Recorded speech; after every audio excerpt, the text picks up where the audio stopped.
हरिभक्तपरायण बाबासाहेब आबासाहेब नवले पाटील आपल्या शिव शेजारचेच आहेत तांदळी तुम्हाला। आणि आपण सर्वांनी या ठिकाणी त्यांची प्रवचन सेवा या ठिकाणी बाळमामाच्या मंदिरासमोर केलेली आहे। मनापासून अंतःकरणापासून त्यांनी खरोखरच अंतःकरणापासून सांगितलं आणि खरोखर देवळगावच्या पठारापासून तर आम्ही पार इकडे कुकडे घालले कामच होतो।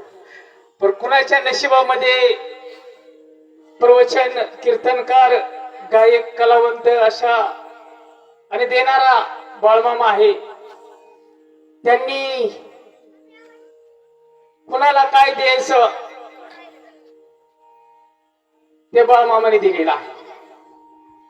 त्यांनी सांगितलं